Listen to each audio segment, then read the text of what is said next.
এই আত্তাকুল্লাহ আল্লাহর ভয়টা দেখার জন্য হযরত ওমর অর্ধ পৃথিবীর খলিফা ছদ্মবেশে মদিনার অলি গলি ঘুরতেছে যে আল্লাহর ভয়টা কি এটা দেখার জন্য। সুবহানাল্লাহ, আত্তাকুল্লাহ। হঠাৎ হযরত ওমর দেখতে পাই বিস্তীর্ণ মরুভূমির ভিতরে একজন রাখাল উট আর দুম্বা চড়াই। ওমর ফারুক আল্লাহর ভয় দেখার জন্য রাখালকে সালাম দিয়ে বললেন, রাখাল ভাই, আমার পেটে ক্ষুধা লাগছে, আমি উটের এক পেয়ালা দুধ চাই। রাখাল মুচকি মুচকি হাসে। ওমর ফারুক বলে, রাখাল হাসার কারণ কি? বলে, হাসার কারণ হলো তুমি আমারে সালাম দিলে উত্তর দিব না, দুধ চাইলেও তোমাকে দেওয়া যাবে না, আগে তোমার পরিচয় দাও। ওমর ফারুক চিন্তায় পড়ে গেল, আত্তাকুল্লাহ আল্লাহর ভয় দেখার জন্য আমি ছদ্মবেশ ধারণ করেছি, এখন যদি আমার পরিচয় দেই তাহলে গুমুর ফাঁস হয়ে যাবে। এমন সময় আল্লাহর কোরআন বলে, ওমর, রাখাল যখন তোমার পরিচয় চাইছে তুমি আসল পরিচয় দাও। তোমার আসল পরিচয় হলো মিল্লাতা আবিকুম ইব্রাহিম হুয়া সাম্মাকুমুল মুসলিমিন। বাইরে আমাদের জাতির পিতা। এখানে দেখেন, আপনি যদি কোরআন শরীফ দিয়ে বুঝতে পারেন একজন জাতির পিতা, কারণ একই বিষয়ে একাধিক পিতা বানানো হারাম।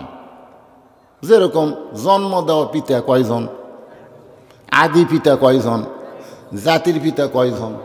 কেউ যদি বলে আমার দুই বাপে জন্ম দিছে, তাহলে বুঝবেন ওর জন্মে ভেজাল আছে। কেউ যদি বলে আমার জাতির পিতা দুইটা, তাহলে তার ধর্মের মধ্যেও ভেজাল আছে। তোর এখন কথা ঠিক কি না? কেউ যদি বলে আমার আদি পিতা দুটা, তাহলে ওই মানুষই না। আমার কথাকে বুঝতে পারছেন? এটা কি আমার বাপের কথা না আল্লাহর কথা? তাহলে আল্লাহ কি বলতেছেন? মিল্লাতা আবিকুম ইব্রাহিম হুয়া সাম্মাকুমুল মুসলিমিন। তোমাদের জাতির পিতা হযরত ইব্রাহিম তোমাদের নাম রেখেছে মুসলমান। তাহলে আমাদের পরিচয় কি? আরো যারা বলবেন না, ফেরেশতা আছে, কান্দত বসে আছে, আবার সামিয়ানের উপর থেকে আসমান পর্যন্ত আছে। যারা বলবেন না, ফেরেশতা কবে আল্লাহ এরা মুসলমান উচ্চারণ করে না, তাহলে এরা কি? আল্লাহ তখন বলবেন, অমিনান নাসি মাইয়াকুলু আমান্না বিল্লাহি ওয়া বিল ইয়াউমিল আখিরি ওয়া মা হুম বিমুমিনিন। এরা কোরআনের মাহফিলে বসে থাকলে কি হবে? এরা সামিনার তলে বসে থাকলে কি হবে? এরা আল্লাহকে বিশ্বাস করবে, আখিরাতকে বিশ্বাস করবে, তারপর আমি আল্লাহ বলবো এরা মুমিন না। এখন আবার চান্স নেন, যে বলবো আমাদের পরিচয় কি, সবাইকে বলা লাগবে মুসলমান। যদি না বলেন, আল্লাহ বলবে অহুয়া মুমিনিন, তারা মুমিন না। আমরা সকলে কি? আরো জোরে, জোরসে বলুন, জোর হলো না? মুসলমান মরদ মানুষ কবি, তাও এইরকম। এদিকে 200 মানুষ আছে, আপনাদের কি মনে হয় 200? তাহলে একটু সাউন্ড বার করেন। আমাদের পরিচয় কি? ওমর ফারুক বললেন, রাখাল আমার পরিচয় যখন জানতে চাও, আমার পরিচয় হলো আমি একজন মুসলমান। রাখাল মুস্কি মুস্কি হাসার কয়, আসল না নকল? আসল না নকল? ওমর ফারুক বলে, রাখাল মুসলমান তো মুসলমান, এর মধ্যে আসল নকল কি? রাখাল বলতেছে, আসল মুসলমান যারা হবে তারা চাওয়ার ব্যাপারে সতর্ক থাকবে। আসল মুসলমান যার কাছে কোনোদিন চাবে, দরকার হলে ফাঁসির মঞ্চে যাবে, কিন্তু রাষ্ট্রপতির কাছে বাঁচার দরখাস্ত লিখবে। আসল মুসলমান। ইয়াকা নাবুদু। তুমি যদি আসল মুসলমান হও, তুমি দুধ চাইছো কার কাছে? ওর ফরক চমকে উঠছে। সুবহানাল্লাহ। আল্লাহর কোরআন দিয়ে যখন দেশ চলবে, তখন ওমর যদি ভুল করে, একটা রাখাল পর্যন্ত ভুলটা ধরবার পারবে। যখন সুবহানাল্লাহ। ওমর ফারুক বললেন, রাখাল ভাই, সাওয়ার ব্যাপারে আমার ভুল হয়ে গেছে। রাখাল বলতে যে ভুলটা যখন স্বীকার করছো, তাহলে তওবা করো। কারণ ভুল যতই করেন, মাগরিব এশার নামাজ পড়েন নাই, এটা আপনি কি ভালো করছেন? যারা মাগরিব এশার নামাজ না পড়ে ওয়াজ শুনতেছেন ভালো করছেন, এখন তওবা করেন, ফজর থেকে বাকি জীবনে একটা ওয়াক্ত নামাজ বাদ দেব না। আল্লাহ কয় সারা জীবনে যত নামাজ পড়িস নাই তো কি হয়েছে, যেই পড়বার চাইছিস আমি আল্লাহ সব মাফ করে দিলাম। এর নাম হলো তওবা। তওবা শব্দের অর্থ কি? ফিরে আসা, ফিরে আসা। বেনামাজি নামাজের দিকে ফিরে আসা, শয়তানের দল আল্লাহর দলের দিকে ফিরে আসা। শয়তানের দল বোঝেন? মসজিদ থেকে যখন বাইরে হন তখন কোন পা, আর যখন ভিতরে ঢোকেন তখন কোন পা। যারা মসজিদের দল করে তারা ডানপন্থী, যারা মসজিদ থেকে বার হয়ে দুনিয়ার দিকে আসে এরা হলো বামপন্থী। আজকে বাংলাদেশে আল্লাহর দলও আছে, দুনিয়ার দলও আছে। জোরে কোন কথা ঠিক কিনা? দুনিয়ার দলে কোনোদিন আল্লাহু আকবার স্লোগান আপনি শুনতে পাবেন না। আমাদের বাংলাদেশে দুনিয়াবি দল আছে না নাই? তাদের দলের স্লোগানে কোনোদিন আল্লাহু আকবার শুনছেন? লিল্লাহি তাকবীর। কে বেজার? আইরে শয়তান বেজার ভাই। আল্লাহ রাসূল কয় যত জোরে তাকবীর দিবে শয়তান তত জোরে পলাবি। পলানা যদি খুব জোরে হওয়ার পিছন দিয়ে বাতাস বাড়াবি। পিছন দিয়ে কি বাড়াবি? বাতাস, বাতাস। ওমর ফারুক ঠিক বলতে যে ঠিক আছে ভাইজান আমি তওবা করতেছি। রাখাল মুচকি মুচকি হাসে। ওমর বলা হাসো কেন? বলে তুমি মূর্খ মানুষ, তওবা কেমনে করবা? তুমি মূর্খ মানুষ, তওবা কেমনে করবা? ওমর ফারুক চমকটা বলে রাখাল আমার মধ্যে মূর্খামি কি দেখলে? রাখাল বলতেছে চাওয়ার ব্যাপারে যে সতর্ক হয় না সে সব চাইতে বড় মূর্খ। চাওয়ার ব্যাপারে যে সতর্ক না, দয়াল বাবার দরবারেতে কেউ ফিরে না খালি হাতে, ওই কি জ্ঞানী না মূর্খ? কথা কয় না কেন? আল্লাহর ধন নবীরে দিয়া, আল্লাহ আছে গায়েব হইয়া, নবীর ধন খাজা নিয়ে শুয়ে আছে আজমিরে, কেউ ফিরে না খালি হাতে, খাজা রে তোর দরবারে। এরা শিক্ষিত না মূর্খ? জোরে কর না কেন? চাওয়ার ব্যাপারে যারা সতর্ক না এরা হলো 1 নম্বর মূর্খ। তুমি মূর্খ মানুষ, তুমি তওবা কেমনে করবা? বরং আমি তওবা করাই, তুমি আমার সঙ্গে তওবা পড়ো। এবার রাখাল হযরত ওমরকে তওবা পড়াচ্ছে। সবাই আমার সঙ্গে পড়েন আস্তাগফিরুল্লাহ, পড়েন আস্তাগফিরুল্লাহ রাব্বি মিন কুল্লি জামবি ওয়া তুবু ইলাইহি। আপনারা এই তওবা করার সাথে সাথে বেগুনাহ মাসুম হয়ে গেলেন, আপনাদের কোনো পাপ থাকলো না। আর একবার আমার সঙ্গে পড়েন লা হাওলা, পড়েন লা হাওলা ওয়ালা কুওয়াতা ইল্লা বিল্লাহিল আলিয়্যিল আযীম। ওমর ফারুক তওবা করার পরে বলতেছে ও রাখাল ভাই, আল্লাহর হস্তে উটের 1 পেয়ালা দুধ দাও। কার হস্তে? আল্লাহর হস্তে মাছ আড্ডা ভিক্ষা দাও। এরকম ফকিরা কয় কি কয় না? কার হস্তে? আল্লাহর। অনেকে ফকিরা বলে লা ইলাহা ইল্লাল্লাহ মাছ আড্ডা ভিক্ষা দাও। আপনাকে এলাকাতে এরকম কয়? আমার এলাকায় হাঁক মারে। তখন মেয়েরা যদি কলেমা জোরে শুনবে, এই ফকির আগে হাঁক দাও, তখন আবার বলে লা ইলাহা ইল্লাল্লাহ মাছ আড্ডা ভিক্ষা দাও। ওমর ফারুক বললেন আল্লাহর হস্তে উটের 1 পেয়ালা দুধ দাও। রাখাল মুচকি মুচকি হাসে। ওমর ফারুক বলে আবার হাসো কেন? বলে হাসার কারণ হলো তওবা করার পরে তুমি আবার মুনাফিকি করলে। যেই কইছে মুনাফিক, রাস্তাতে গেলে শয়তান কয়দিন যায় না, সে লোকটারই কইছে মুনাফিক। ওমর চোখ মুখ লাল করে বলে রাখাল, মুখে যা আসে তাই বলো মানে? আমার মধ্যে মুনাফিকের কি দেখলা? রাখাল বলতেছে অত চিল্লাস কে? এই তোর চিল্লানি কে দেখে? কোরআন শরীফ পড়ে দেখ, লিমা তাকুলু মালা তাফালুন। মুখের সাথে অন্তরের যার মিল থাকবে না এ হলো মুনাফিক। তুমি সত্যি করে বলো আমি উটের মালিক। আমি যদি উটের মালিক হইতাম তুমি আমাকে রাখাল বললা কেন? আর যখনই রাখাল বলছো তখন তোমার মন বলতেছে আমি উটের মালিক না। আর মালিক বাদ দিয়ে রাখালের কাছে আল্লাহর হস্তে চাইলেও রাখাল দিবার পারবে, যার প্রমাণ আমি নিজে। পাবনা বাইকোলা টেস্ট থেকে কেবল নামছি, ইতিমধ্যে 1 লোক দৌড়ে এসে হাতের মধ্যে 100 টাকা দিয়ে কয় হুজুর দোয়া করেন। সকসকা টাকা পকেটে থেকে বললাম কি দোয়া?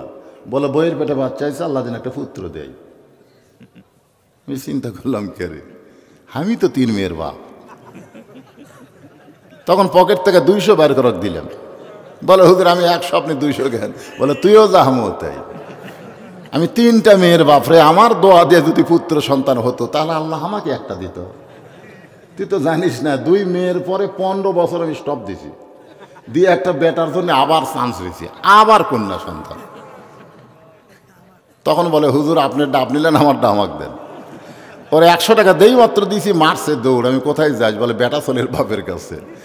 আমি বললাম কোনো হুজুরের কাছে না, কোনো পীরের কাছে না, কোনো মাজারে না, পাইতে যদি চাও তাহলে মালিকের কাছে চাও।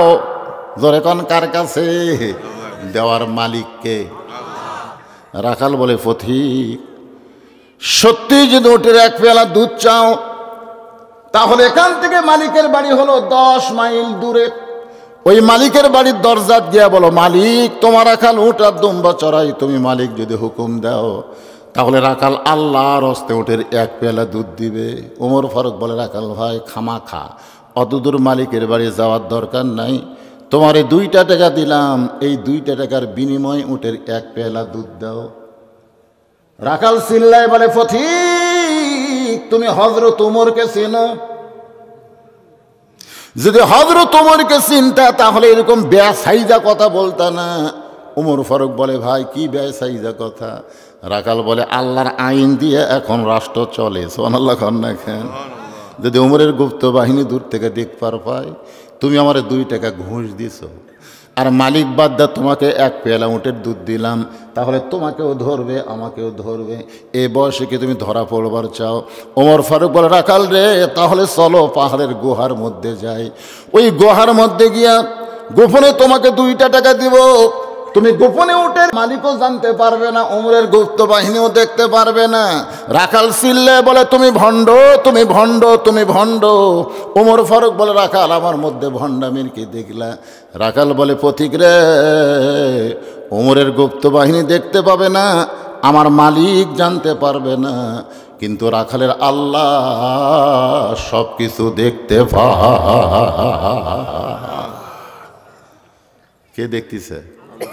আত্তাকুল্লাহ, আত্তাকুল্লাহ। আল্লাহর ভয় যদি কলিজার মধ্যে আসে, দরজা জানলা বন্ধ করে কেউ অন্যায় করতে পারে না। জোরে কোন কথা ঠিক কিনা? আগেই বাক্স ভরাতই হুজুর, আগেই বাক্স ভরায়। আল্লাহ কোরআনে বলেছে, ইন্নাল্লাহ ইয়ামুরুকুম, এই ভোটের আয়াত, ভোটের আয়াত। ভোট না থাকলেও কোরআনে আয়াত আছে না নাই? আছে। ইন্নাল্লাহ ইয়ামুরুকুম আন তুআদ্দুল আমানাতি ইলা আহলিহা ওয়া ইযা হাকামতুম বাইনান নাস আন তাহকুমু বিল আদল। তোমাদেরকে সাক্ষী দেওয়ার যে আমানতটা আমি আল্লাহ দিয়েছি, সাক্ষী দেওয়া, সিল মারা মানে কি দেওয়া? যে আমানত তোমাদেরকে আমি দিয়েছি এটা খেয়ানত করো না। এমন একজন মানুষকে এই সিলটা মারবা যে মানুষের মধ্যে ওয়া ইযা হাকামতুম বাইনান নাস আন তাহকুমু বিল আদল, যে মানুষের মধ্যে আদল ইনসাফ প্রতিষ্ঠা করবে, নিজে কোনো বিচার করবে না, আল্লাহর আইনে বিচার করবে, এমন একজন মানুষকে তোমরা এই আমানতটা দাও। কথা কয় না, কথা কয় না। এটা আমার বাপদাদা ইচ্ছা কইতেছি, আল্লাহর কোরআনের আয়াত। একটু মনোযোগ দিবেন। ওমর ফারুক 1 দৌড় মারছে পাহাড়ের পাদদেশে জায়নামাজ বিছায়া, সালাতুল শুকুর 2 রাকাত নামাজ পড়ে আল্লাহর কাছে বলতেছে, আল্লাহ তোমার কোরআন যখন দুনিয়াতে চালু থাকবে তখন মানুষ কেবলমাত্র আল্লাহর ভয় ছাড়া অন্য কারো ভয় করবে না। সুবহানাল্লাহ কন্যা। আপনি বলেন তো, কোরআনের আইন হলো চুরি করলে চোরের হাত কাটা। এ আইন যদি আমাকে দেশে চালু থাকতো, আপনি 2000 টাকার জুতা মসজিদের মধ্যে নিয়ে যাওয়া লাগবে।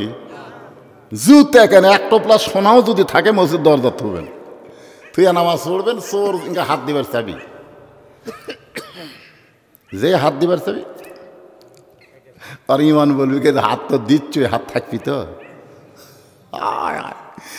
একটা চোরের যদি হাত কাটা হয় গোটা শেরপুর উপজেলা খুঁজে অনুরীক্ষণ দিয়েও কোনো চোর পাওয়া যাবে না। জোরে কোন কথা ঠিক কেনা? এটা কার আইন? এ জোরে কোন এটা কার আইন? আর আল্লাহর আইন ছাড়া আত্তাকুল্লাহ। তুমি রাখাল, তুমি উট চড়াও, তুমি দুম্বা চড়াও, রোদে পুড়ে পুড়ে, তোমার একটা ভালো বাড়িও নেই, তোমার ঠিক মতো খাওয়া দাওয়া হয় না, এরপরেও তুমি আল্লাহকে কলিজার মধ্যে জায়গা দিয়ে চলতেছে, এর বিনিময়ে তোমার চাহিদা কি?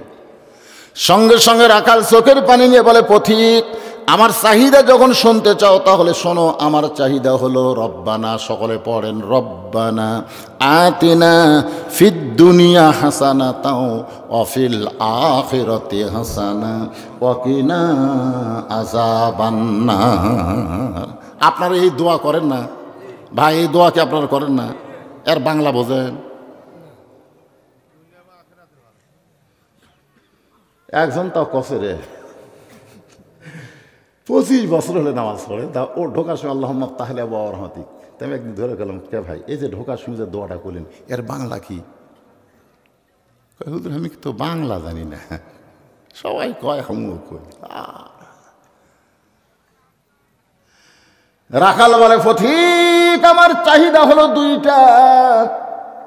এক নম্বর চাহিদা দুনিয়ার সৌন্দর্য, মহামানব হযরত ওমরকে আমি এক নজর দেখতে চাই। এই দুনিয়ার সৌন্দর্য হলো মহামানব হযরত ওমরকে আমি এক নজর দেখতে চাই, যে ওমর আল্লাহর কোরআন দিয়ে রাষ্ট্র পরিচালনা করার কারণে আমার মতন রাখাল না দেখা আল্লাহকে কলিজার মধ্যে জায়গা দিয়া আত্মাকুল্লাহ ডিগ্রি অর্জন করেছি। সেই মহামানব ওমরকে যদি একটা নজর দেখতে পাইতাম তাহলে দুনিয়ার আশা আল্লাহ আমার পুরা করত। আমার 2 নম্বর চাহিদা হলো আমি রাখাল যখন মরে যাব, অধম রাখালকে আল্লাহ যেন জান্নাত দেয়। সুবহানাল্লাহ। তাহলে 1 নম্বর চাহিদা কি? ওমর দেখা মানে ভালো নেতা দেখা। ওমর মানে কি নেতা? তা আপনারা কোন নেতা দেখার আশা আছেন? বাংলাদেশের মুসলমান যদি ভালো নেতা দেখার আশা করত তাহলে বাতিলের সঙ্গে 1 মিনিটও তার আপোষ করতো না। জোরে কোন কথা ঠিক কিনা?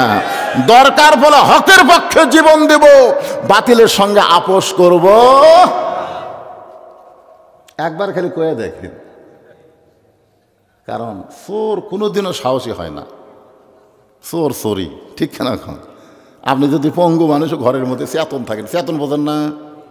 পেঁয়াজের দাম 200 হলো, তেলের দাম 200, এই যে চেতন, আপনি চেতন নাই তো হয়ে যাক চেতন। আমার মতন জুয়ান তাগড়া এক চোর আসে, কেবল জাংলাত হাত দিছে, আপনি কিন্তু হাতও নাই পাও নাই, লুলে কে রে? যেই কইছেন কে রে, আপনারা বলেন তো চোর থাকবে? চোর কবি বাবা চেতন আছে রে, চেতন আছে রে। আজকে আমরা ঘুমে অচেতন। এই কে রে কোয়ার মতন সাহস আমাকে নাই। যদি পুলিশ ধরে, এই যে আজরাইল ধরার চিন্তা নেই, খালি পুলিশ ধরা, খালি পুলিশ। আপনার বলেন তো আজরাইল ধরা গুরুত্ব না পুলিশ ধরা গুরুত্ব? কথা কয় না রে বারে, কথা কয় না। তাহলে আজকে ভয় অন্তরের মধ্যে পুলিশ ধরা। একটু চিন্তা করে কথাগুলো শুনবেন। ওমর ফারুক দৌড়ে গিয়ে রাখালে হাতটা খস করে ধরলেন, এভাবে হাতটা ধরে 3টা চুমু খাইলেন, 3টে। রাখাল কই পাগল নাকি? আমার ঘামা হাতে চুমা দিলে কেন? ওমর ফারুক বলে, রাখাল ভাই তোমার 2 নম্বর চাহিদা আল্লাহ পুরা করছে, মরার সঙ্গে সঙ্গে আল্লাহ তোমাকে জান্নাত দিয়ে দিবে। রাখাল মুসকি মুসকি হাসে। ওমর ফারুক কয় সুবহানাল্লাহ, সুবহানাল্লাহ। হাসিস কে? হাসার কারণ হলো বাকিরটা তুমি কইছো, বাকি মরে গেলে জান্নাত পাবো, এই বাকি কথা কইছো, বাকির উপর সুবহানাল্লাহ নাই। লগরটা কথা তোমার কোন জায়গাত বাজে? খালি লগরটা কও। হযরত ওমরকে দেখা হলো লগত, আর মরে গেলে জান্নাত হলো বাকি। তুমি বাকির কথা বলতেছো, লগরটা বলতে তোমার কোন জায়গাত বাজে? ওর ফারুক চিন্তাত পড়ে গেল, আমার তওবা পড়াছে, আমার মুনাফিক কইছে, ভণ্ড কইছে। এখন যদি কই আমি ওমর, বলাও সারা, হাট ফেল করে মরাও সারা। জোরে কোন কথা ঠিক কিনা? ওমর ফারুক চিন্তায় পড়ে গেলেন, যেই লোকটা আমারে তওবা পড়াইছে, আমারে মুনাফিক কইছে, ভণ্ড কইছে, এখন যদি বলে আমি ওমর, বলাও সারা, হাট ফেল করে মরাও সারা, আমি এখন কি করব? এমন সময় আল্লাহর কোরআন এসে বলে, ওমর উদউ ইলা সাবিলি রাব্বিকা বিল হিকমা। ডাইরেক্ট যদি বলবার না পারিস তাহলে হিকমতের সাথে বল। সুবহানাল্লাহ। এটা হলো ডাইরেক্ট। এটা কি ডাইরেক্ট? ওমর বললি তো ডাইরেক্ট যদি বলবার না পারিস তাহলে হিকমতের সাথে বল, তাই বলে হক কথা সত্য কথা বন্ধ করা যাবে।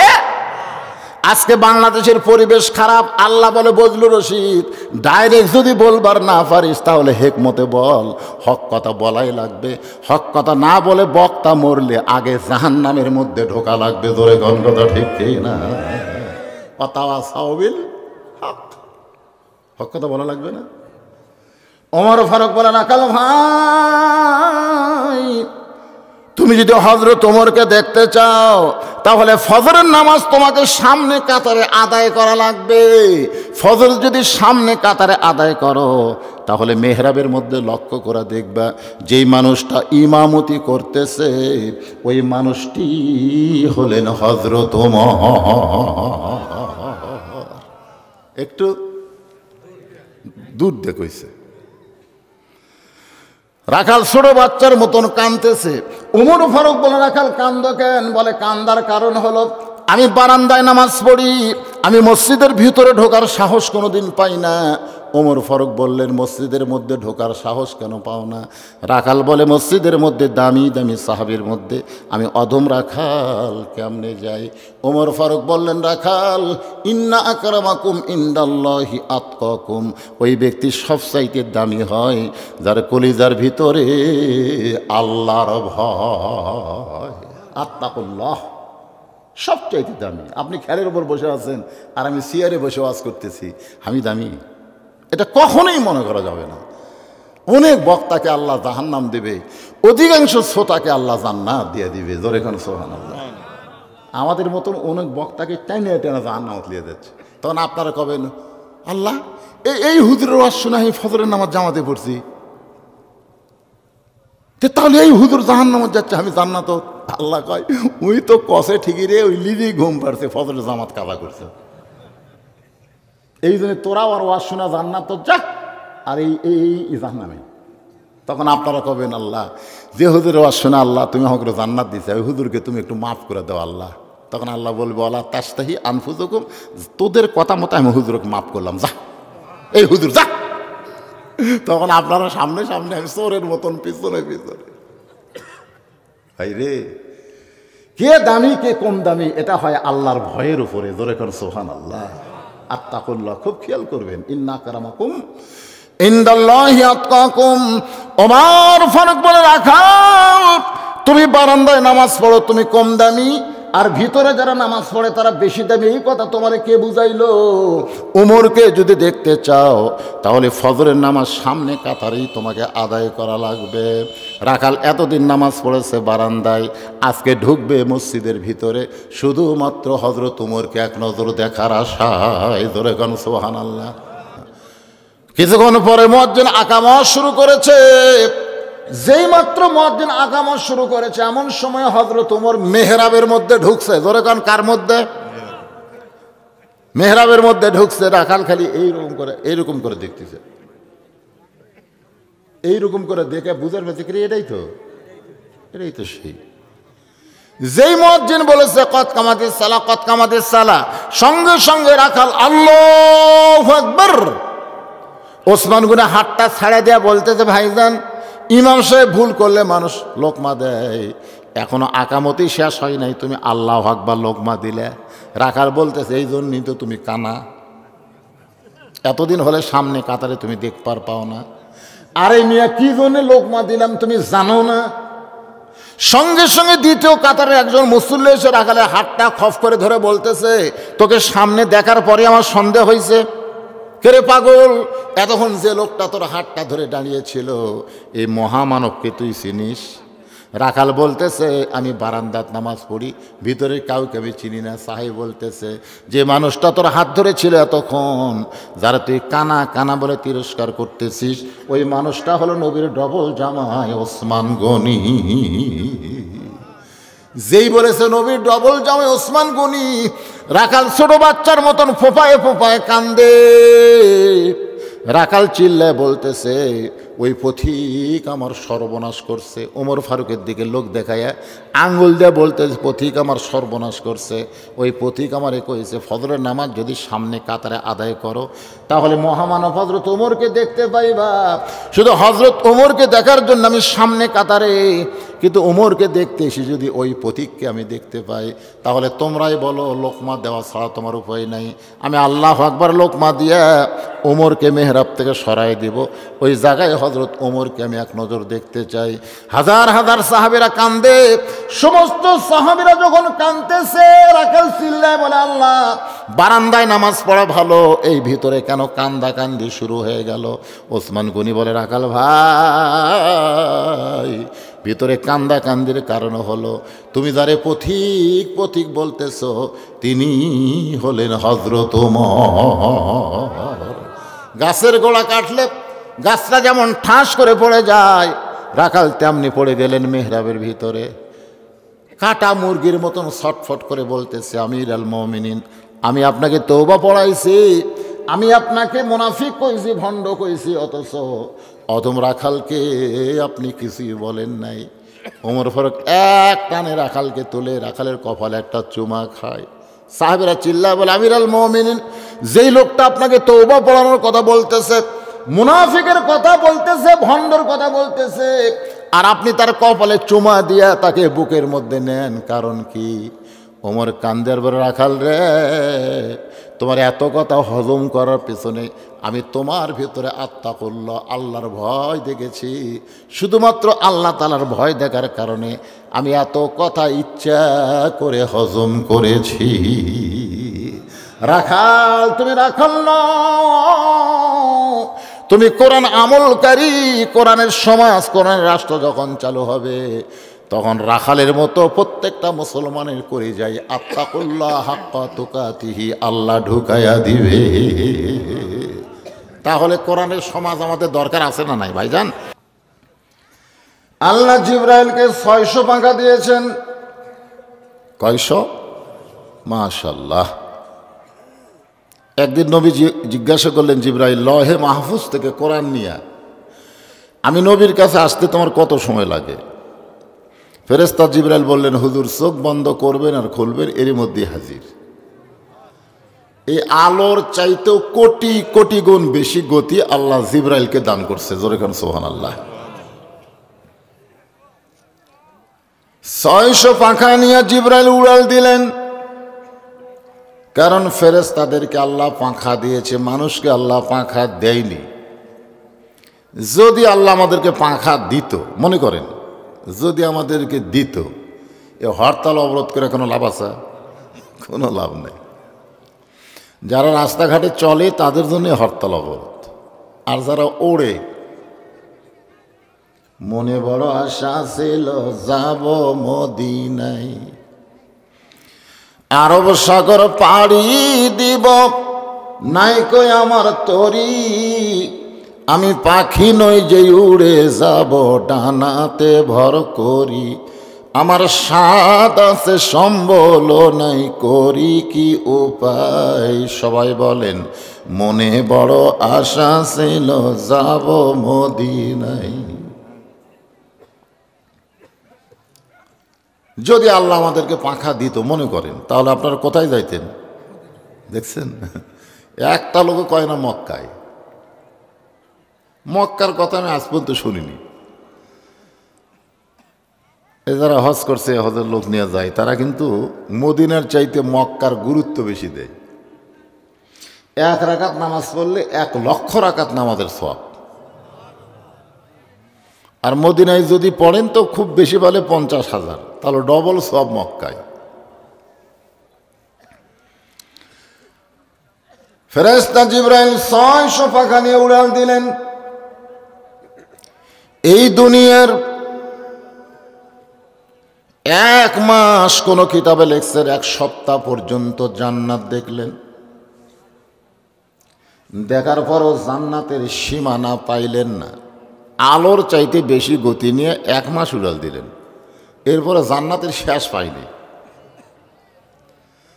ফেরেশতা জিবরাইল বলে, আল্লাহ,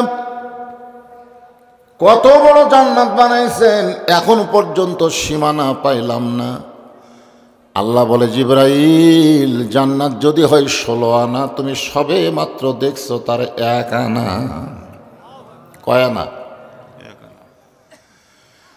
জিবরাইল বলে, আর দেখবো না। আল্লাহ বলে, দেখবো না কেন? কয়, পরের জায়গা আমার দেখা লাভ কি? আসলেই জিবরাইল যে কথাটা বলছে এটা কি ঠিক কয়নি? পরের জায়গা পরের জমি, পরের জায়গা পরের জমি, ঘর বানায় আমি রই, আমি কিন্তু জায়গার মালিক নই। এরকম একটা গান শোনেন না আপনারা? জমিদারের ইচ্ছা মতন দেই না জমিন চাষ, তাই তো ফসল ফলে না রে দুঃখ 12 মাস। আমি খাজনাপাতি সবই দিলাম, তবু জমিন হয় যে নিলাম, দুঃখের কথা কারে কই, পরের জায়গা পরের জমি, ঘর বানায়া আমি রই। জমিদারকে, জমিদারের ইচ্ছা মতো দেই না জমিন চাষ। জমিদারকে জোরে কওয়া যায় না। আল্লাহ ইচ্ছা করছেন যে তোমরা আমার কোরআন দিয়া বাংলার জমিন চাষ করো, কোরআন শরীফের আইন দিয়া তোমরা চলো, কিন্তু সেই জমিদারের আইন বাদ দিয়ে আমরা জোরদারের আইন অনুযায়ী চলতেছি। জোরদার, কথাটা বুঝলেন? আমাকে অবস্থা কি হবে? তাই তো ফসল ফলে না রে দুঃখ 12 মাস। ওয়াজ হয়, আজান হয়, কিন্তু ফসল হয় না। এই যে ওয়াজ শুনতেছে, ফজরের মুসল্লি কম হবে, কারণ যে আইনে ফজরের নামাজ পড়া লাগবে বক্তারা সে আইন প্রয়োগ করতে পারতেছে না, খালি ওয়াজ করতেছে। 13 বছর ওয়াজ দিয়ে নবী মুসলমান হইল মাত্র 320 জন।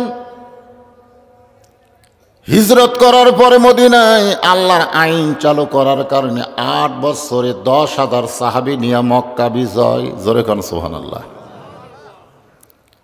আজকে বাংলাদেশে আমরা বক্তারা আল্লাহর নবীর মতো মক্কায় যেরকম দাওয়াত দেয় সেই রকম দাওয়াত দিচ্ছি, কিন্তু কাম হবি না। হিজরত করে মদিনায় যাওয়ার পরে নবী হলেন রাষ্ট্রপতি। জোরে খান সুবহানাল্লাহ। আর মক্কায় ছিল আবু জেহেল। নবী হলেন ইমাম, আবু জেহেল হলো নেতা। ইমাম একজন, নেতা একজন, যার কারণে যা হলো তাই। আর মদিনায় যাওয়ার পরে যিনি ইমাম তিনিই নেতা। জোরে খান সুবহানাল্লাহ। এই যে কোরআনের আলোচনা শুনতে আইছেন, এই কোরআন দিয়ে চাষ করলেন। মদিনা একটা রাষ্ট্র হয়ে গেল মাত্র 8 বছরে।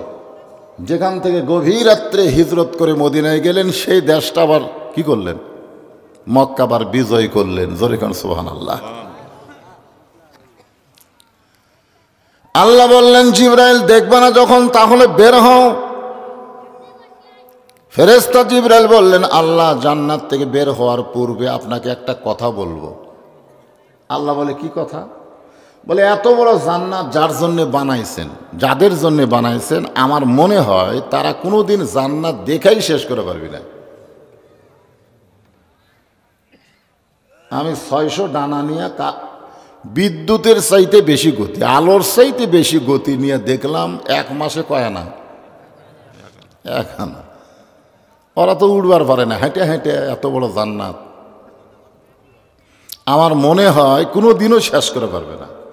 খামাখা এত বড় জান্নাত বানাইছেন। আমরা অনেক সময় বলি না, এমন একটা সাপ কবরে আসবে, সেই সাপ যদি কবর থেকে বের হয়ে একটা নিঃশ্বাস ছাড়ে, তাহলে গোটা দুনিয়া পুরা তামা হয়ে যাবে। জোরেকার কথা ঠিক কিনা? এরকম ওয়াজ করি কি করি না? আপনি বলেন তো, একটা মানুষকে শাস্তি দেওয়ার জন্যে এত বড় সাপ দেওয়ার কি দরকার? আপনি বলেন, যে সাপের নিঃশ্বাসে পৃথিবী নাকি পুরাই তামা হয়ে যাবে। এ মশা মারার জন্য কামানের গুলি করা দরকার আছে? মশা মারার জন্য আপনি কোন মশা মারার জন্য কামান সেট করছে, একটা তালি মারলি তো মশা মরবি। ধরে কোন কথা ঠিক কিনা? আসলে কতগুলো কথা কোরআন হাদিসের বরখিলাপ, আমরা সেইগুলো ওয়াজের মধ্যে রহরহ বলে যাচ্ছি। আল্লাহ রাখতে বলেন, জিবরাইল আমার বান্দাকে জানো কিন্তু চিনো না। আমার বান্দা সম্পর্কে তোমার জানা আছে কিন্তু চেনা নাই। আগামী জুমার দিনে মুয়াজ্জিন যখন ফজরের আজান দিবে, জুমার নামাজের আজান দিবে, ওই আজান শোনার সঙ্গে সঙ্গে যেই মুসল্লি মসজিদের মধ্যে পা দিবে তাকে জিজ্ঞাসা করলেই জানতে পারবে এত বড় জান্নাত আমার বান্দারা কেমনে দেখবে। ধরে কোন সুবহানাল্লাহ। আগামী জুমার দিনে মুয়াজ্জিন যখন আজান দিবে, আজান দেওয়ার সাথে সাথেই, আজানের আগে না, ইল্লা মুয়াজ্জিন, শুধুমাত্র মুয়াজ্জিন ছাড়া কেউ যদি আজানের আগে মসজিদে আসে তারা নামাজ হবে কিন্তু সওয়াব পাবে না। কি হবে? মসজিদের মধ্যে কি হবে? কথা শোনেন গুরুত্ব দিয়ে, এলে ফতুয়া রে ফতুয়া। নামাজ হবে কিন্তু সওয়াব পাবে না। আর আজান দেওয়ার পরপরই যে মুসল্লি মসজিদে পা দেবে, আল্লাহ তার আমল নামায় একটা উট কুরবানির সওয়াব দিবে। এমনকি শেষে যারা আসবে, সর্বশেষ যার পরের মুসল্লি নাই, তাকেও আল্লাহ বেজার করবে না, একটা মুরগির ডিম আল্লাহ রাস্তায় দান করার সওয়াব দিবি। কোনটা সুবহানাল্লাহ বলেন? ডিমত না উটত? হ্যাঁ, আপনার ডিমের পাটি নাকি? ইযা নুদিয়া লিস-সালাতি মিন ইয়াউমিল জুমআ ফাসআউ ইলা যিকরিল্লাহ। ফরজ। কোরআনের প্রত্যেকটা আয়াত আমল করা আমাদের জন্য কি? কোরআনের আয়াত আমল করা হলো ফরজে আইন। জুমার দিনে আজান দেওয়ার সাথে সাথেই ফাসাও মানে কি? তাড়াতাড়ি মসজিদে আসা কার হুকুম? আর আপনারা কখন আসেন? আজান দিলে অনেকের মনে পড়ে আজকে আমাদের দিন রে, মনই নেই। তখন কাজ কাম বাদ দিয়ে এসে গোসল টোসল করে একেবারে খুতবা যখন শুরু করবে তখন সব মুসল্লি আসে। তা আমার সামনে যারা বসে আছেন আপনারা সকলেই হচ্ছেন আল্লাহর বান্দা। এই বান্দাদেরকে আমি অন্তরের অন্তঃস্থল থেকে শুভেচ্ছা জ্ঞাপন করছি। পর্দার অন্তরালে আমার যে সমস্ত মা বোনেরা বসে আছেন, পর্দার অন্তরালে মা বোনেরা আছে না নাই? কয়েকদিন আগে পাশে আইছিলাম, কি জায়গার নাম? নান্দুরে। হ্যাঁ, ওই জায়গায় এক মেয়ে আমার মোবাইল করে বলছে, হুজুর আজকে তো আমাকে ওয়াজ করলেন না। আমি কিন্তু অনেক ওয়াজ করছি নারীদের, কিন্তু ওরা নাকি এ ওয়াজ শুনে খুব একটা পেট ভরেনি ওরকে। হ্যাঁ, মেয়েকে ওয়াজ হয়নি? ওয়াজ হয়েছে হয়েছে। আমি মেয়েদের ওয়াজ করি না এমন মাহফিল আমার জীবনে নেই, কিন্তু এদেরকে নম্বর কে দেয়? ওদের জ্বালায় আমার বাড়িতে অশান্তি। আমি ঘুমাই গেলে ওরা কল করে, আমার বউ ধরে। হাই রে হাই, কি অশান্তি ভাই। আজকে মা বোনদের জন্য আমি কিছু আলোচনা করব ইনশাল্লাহ। যারা এখানে এসেছেন, পর্দার অন্তরে বসে আছেন, আমি আমার অন্তরে অন্তঃস্থল থেকে তাদেরকে শুভেচ্ছা জ্ঞাপন করে এই মুহূর্তে জানতে চাচ্ছি আপনারা কেমন আছেন। জি, আমি খুব একটা ভালো নাই। এই কারণেই নাই যে আমার মা মৃত্যু শয্যায়। আমি গত 2 রাত মাহফিল করিনি, মার সীতানের কাছে বসেছিলাম, কিন্তু মা এখনও শুধু নিঃশ্বাসটাই আছে, তাছাড়া সব চলে গেছে। আজকেও আসতে চাচ্ছিলাম না, যে ভাঙ্গা মন নিয়ে যে কি ওয়াজ করব। কারণ আমার মা আমাকে বলেছে, বাজান আমি যখন মরে যাব, মৃত্যুর যন্ত্রণা সহ্য হয়তো করতে পারবো না, তুই আলেম মানুষ, তুই আমার কাছে থাকিস। তো হয়তো আজকে রাত্রি আমার মা মারা যাইতে পারে, এরকম একটা আশঙ্কা আছে। তা আপনারা দোয়া করবেন আমি এখান থেকে ওয়াজ করে বাড়িতে যাওয়ার পরে যেন আমার মাটা মরে। হ্যাঁ, এই দোয়াটা করবেন। তাছাড়া আমার আরও 3 ভাই আছে, ওদের কাছে আমি সারা জীবন দোষী হয়ে থাকব। ভাঙ্গা মন নিয়ে আপনাদের কিছু আলোচনা শোনাবো ইনশাল্লাহ। সবাই একটু মনোযোগ দিয়ে শুনবেন। মা তো মাই নাকি কোন? যাদের নাই তারা বুঝতেছে, যাদের আছে ওরা কোনো গুরুত্বই দিচ্ছে না। কি বলবো প্রসবের কথা, মা বিনে সেই ব্যথা কেউ তো বুঝবে না।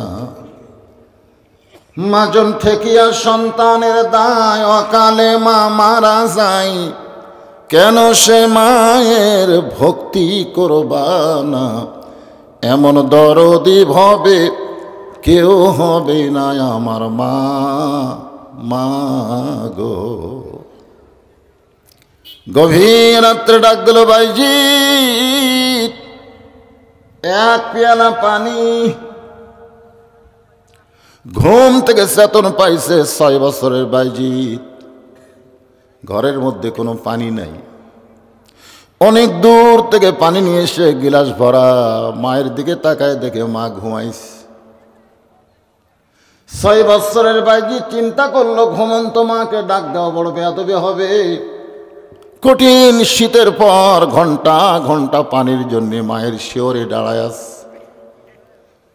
ফজরের সময় মা ঘুম থেকে চেতন পেয়ে বলে, বাইজিৎ রে, তুই আমার শিওরের পাশ। গভীর রাত্রে পানি চাইছিলেন মা, ঘরে পানি ছিল নাই না, দেখি ঘুমায় গেছেন। তখন থেকে আমি দাঁড়িয়ে আছি, কখন জানি আবার পানি বলে ডাক দিবে। সঙ্গে সঙ্গে মা বাইজিৎকে বুকের মধ্যে নিয়ে বলে, মাবুদ, আমি মা দোয়া করি, আমার বাইজিৎকে তুমি জামানার শ্রেষ্ঠ অলি বানায়া দিও। মায়ের দোয়ায় হযরত বাইজিৎ সুলতানুল আরিফিন। সুলতানুল আরিফিন শব্দের অর্থ হলো তিনি পরিচয়ের বাদশাহ। আমরা তো আল্লাহকে দেখিনি, আর বাইজিৎ বোস্তামি আল্লাহর গোটা পরিচয় দিবার পারতেন। ধরে এখন সুবহানাল্লাহ। মুসা আলাইহিস সালাম আল্লাহকে বললেন, আল্লাহ, আমার সঙ্গে জান্নাতে কে থাকবে? আল্লাহ বললেন, মুসা অমুক বাজারের একটা কসাই। মুসা বলে, আল্লাহ, আমার সঙ্গে আর কি করো? কোরআনে যেখানে আয়াত আছে সেখানে আল্লাহ বলেছেন মুসা ওয়া হারুন, মুসা ওয়া হারুন। তো যে হারুন আমার সঙ্গে সবসময় থাকে, ফেরাউনের বিরুদ্ধে লড়াই করে, সে হারুনকে আমার সঙ্গে জান্নাতে রাখলে কেমন হয়? আল্লাহ বলে, মুসা, তোমার চাওয়াতে হবে না, আমার চাওয়াই হবে। তুমি যখন জানতে চাইছো তাহলে শোনো, অমুক বাজারের একজন কি মুসা নবী তদন্ত করতে গেলেন কসাইকে কোন আমলের কারণে একজন নবীর সঙ্গে জান্নাতে থাকবে। গিয়ে দেখেন কসাই গোস্ত বিক্রি করতেছে, আর সামান্য গোস্ত যেগুলো ভালো বের হয় টোপলার মধ্যে রাখে। গোস্ত বিক্রি করা যখন শেষ হয়ে যায়, কসাই বাড়ির দিকে রওনা দিলে মুসা বলতেছে, কসাই ভাই, আজকে রাতে আমি আপনার মেহমান হবার চাই। কসাই বলতেছে, গোস্তর টোপলা দেখে লোভ হয়েছে? মুসা বলে, আল্লাহ এমন একজন মানুষ মেহমান হওয়ার চাইলে সে আমার গোস্তের টোপলার কথা বলে। আল্লাহ বলে, মুসা, কথা না বলে জানবার যদি চাও তাহলে তাকে অনুসরণ করো। একটা ঘরের মধ্যে মুসা নবী জানলা দিয়া তাকায় দেখে কসাই ঘরের মধ্যে ঢুকে একটা ঝুবড়ি বের করলো। ওই ঝুবড়ির মধ্যে বসে আছে কসাইয়ের বুড়ি মা। সারাদিন পেশাব পায়খানা করেছে কসাই, পেশাব পায়খানা পরিষ্কার করে মারে সুন্দর করে গোসল করাইয়া, সুন্দর শুকনো কাপড় পরাইয়া ওই গোস্তগুলো জাল দেওয়ার পরে কবিতর যেমন তার বাচ্চারে খাওয়ায়, দাঁত ছিল না, চাবায়া চাবায়া মায়ের মুখে যখন দেয়, মা পেট ভরে গেলে দুইখানা হাত তুলে বলে, মাবুদ, আমার যেই সন্তান মাকে এত ভালোবাসে সেই সন্তানকে তুমি মুসা নবীর সঙ্গে জান্নাত দিও। কসাই বলে, মা, একজন কসাই কোনোদিন নবীর সঙ্গে জান্নাতে হবার পারে না, তোমার দোয়া আল্লাহ কবুল করবে না।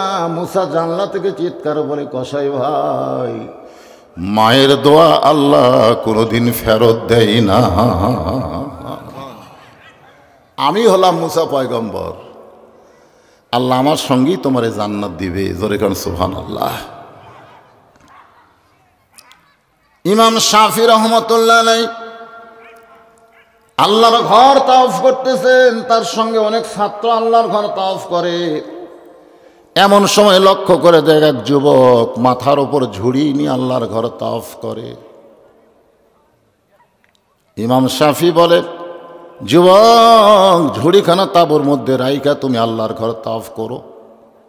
এত বড় ঝুড়ি কেন তোমার মাথায় না, আল্লাহর ঘর তাওয়াফ করতেছ? যুবক বলে, হুজুর গো, এটা ঝুড়ি না, এই ঝুড়ির মধ্যে বৈশা আছে আমার বুড়ি মা। আমার মার মনে বড় তাওয়াফ করার আশা, আমি মাকে মাথায় নিয়ে আল্লাহর ঘর তাওয়াফ করতেছি। 500 থেকে একজন লোক চিল্লায় বলে, এই যুবক তার মায়ের হক আদায় করে দিল। ইমাম শাফি রাগ করে বলে, রে দুনিয়ার মানুষ শোনো, মাকে মাথায় নিয়ে বাইতুল্লাহ তাওয়াফ করলে মায়ের হক আদায় হয় না। গায়ের চামড়া দিয়া জুতা বানাইলেও মায়ের 1 ফোঁটা দুধের হক সন্তান আদায় করতে পারবে না। আমাদের অনেকের মা দুনিয়া থেকে চলে গেছে, আর আমার মা চলে যাচ্ছে। মায়ের জন্য আমরা প্রাণ খুলে দোয়া করব। আল্লাহ কোরআনে বলেছেন, ওয়াসাইনাল ইনসানা বিওয়ালিদাইহি ইহসানান হামালাতুহু উম্মুহু। উম্মুহু শব্দের অর্থ হলো তোমাদের মা। তো যে আয়াতে কারিমা তেলাওয়াত করেছি, সে আয়াত থেকে আজকে আপনাদের সামনে আলোচনা হবে। এর ফাঁকে ফাঁকে আমাদের মা বোনদের জন্য কিছু আলোচনা করা দরকার, ঠিক কিনা বলেন? হ্যাঁ, মায়েরা যারা বসে আছেন পর্দার অন্তরালে, পর্দার ভিতরেই থাকবেন, পর্দার বাহিরে আপনি আসবেন না। আল্লাহ কোরআনে বলেছেন, অকরনা ফি বুয়ুতিকুন্না ওয়ালা তাবাররাজনা তাবাররুজাল জাহিলিয়াতিল উলা।